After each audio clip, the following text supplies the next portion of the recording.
Session court से police की गिरफ्त से भागे आरोपी को विरार में गिरफ्तार कर लिया गया है। बोलिंज पुलिस की सतर्कता के कारण आरोपी महाराष्ट्र से फरार होने से पहले ही गिरफ्तार कर लिया गया। बता दें कि 7 अप्रैल को सुनवाई के दौरान कोलाबा सत्र न्यायालय से आरोपी हरिसर एंथनी जोसेफ फरार हो गया था। वो भागकर विरार आ गया, लेकिन यहाँ पर चाय पानी पीने के बाद पैसे न देने पर उसकी चाय वाले से बहस हो गई। मामला बढ़ा और लोगों ने पुलिस को बुला लिया। यहीं से उसकी पहचान उजागर हुई।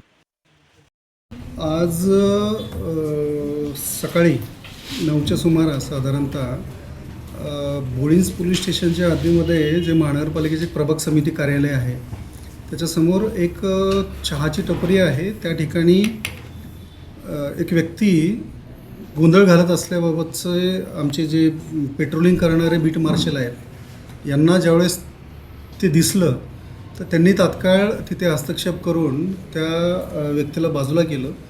त्याच्याकडे विचारपूस करता तो उडाउडीची उत्तरं देत होता, म्हणून त्याला ताब्यात घेऊन पोलीस स्टेशनमध्ये घेऊन आले होते इकडे। आणि इथे आणल्यानंतर आमचे वरिष्ठ पोलीस निरीक्षक प्रकाश कावळे आणि आमचे PSI नवनाथ कदम जे आहेत तर यांनी त्याच्याकडे विचारपूस केली। विचारपूस करताना सुरुवातीला तो त्याचं नाव गाव किंवा कुठल्याही प्रकारची ओळख सांगत नव्हता। मग त्याच्याकडे अधिक विश्वासात घेऊन आणि कौशल्यपूर्ण विचारपूस केल्यानंतर त्यांनी त्याचं जे नाव सांगितलं ते नाव हरिसर एंथनी जोसेफ हा मुंबई येथील राहणारा आहे क्रॉफर्ड मार्केटचा। हे नाव समजल्यानंतर आणि एकंदर त्याची जी देहबोली होती त्याच्यावरून संशय आल्यामुळे याच्या नावाप्रमाणे पोलीस स्टेशनचं जे आमचं CCTVs आहे त्यामध्ये त्याचं नावावरून रेकॉर्ड तपासण्यात आलं। हे रेकॉर्ड तपासत असताना त्याच्यावरती अनेक प्रकारचे गुन्हे दाखल असल्याची ज्यावेळेस माहिती समजली त्यानंतर आमचे जे ऑफिसर आहेत यांनी मुंबई पोलिसांशी संपर्क केला। ते संपर्क केल्यानंतर 7 तारखेला एक आरोपी हा म्हणजे कोलाबा पोलीस स्टेशनमध्ये गुन्हा दाखल आहे आणि हा जो सेशन कोर्ट आहे कोलाब्याचं तर त्या सेशन कोर्टमधनं 2 दिवसापूर्वी पळून गेला असल्याची माहिती मिळाली होती।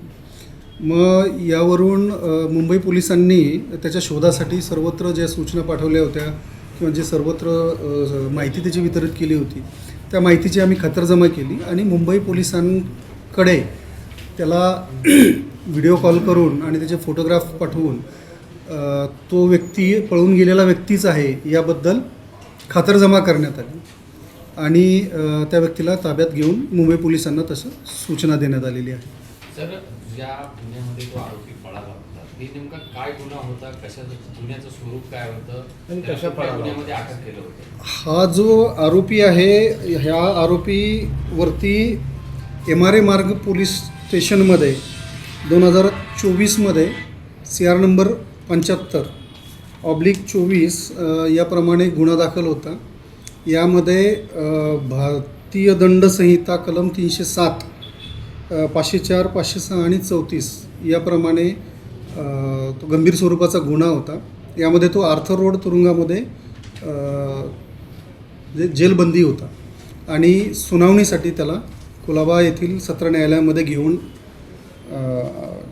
गेलेले होते 7 तारखेला आणि त्यावेळेस सुनावणीनंतर तो तिथे जे गार्ड आहेत त्यांना चकवा देऊन तो तिथून पळून गेलेला होता। त्याच्यावर एकूण किती गुन्हे दाखल आहेत, गुन्ह्याचे स्वरूप नेमके काय आहे आणि तो गुन्हा कशासाठी करत होता?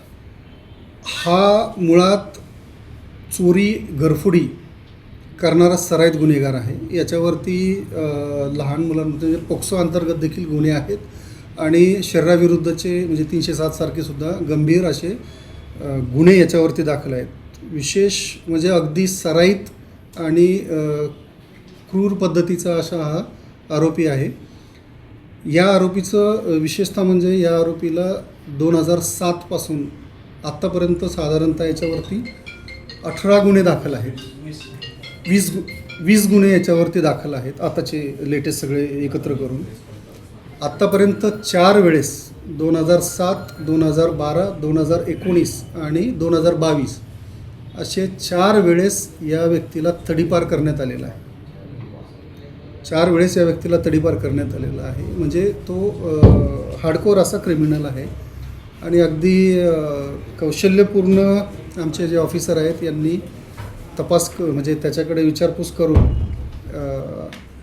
जे त्याचं नाव आयडेंटिटी उघड केलेली आहे आणि हा असा पळून गेलेला आरोपी आहे, याला ताब्यात घेतलेला आहे. आता मुंबई पोलिसांच्या ताब्यात देणार त्याला का आपल्याकडे गुन्हा दाखल करतो? नाही, तो तिथल्या गुन्ह्यामध्ये तो हे आहे, फरार आहे. त्यामुळे आता आम्ही जे आहे ते पुढील कायदेशीर कारवाई करून मुंबई पोलिसांच्या ताब्यामध्ये तो देतो. त्याला नेमकं मुंबईमध्येच गुन्हे दाखल आहेत का अन्य काही राज्यात किंवा वसई विरारमध्ये काही गुन्हे? नाही, मुंबई परिसरामध्येच जे आमच्याकडे रेकॉर्ड आहे त्याप्रमाणे मुंबई परिसरामध्येच त्याच्यावरती हे सगळे गुन्हे दाखल आहेत.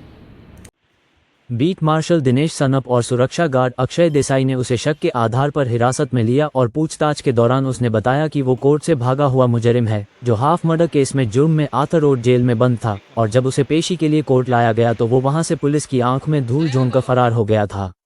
बॉलिंज पुलिस ने आरोपी को मुंबई पुलिस को सौंप दिया है। विरार से विजय चतुर्वेदी की रिपोर्ट।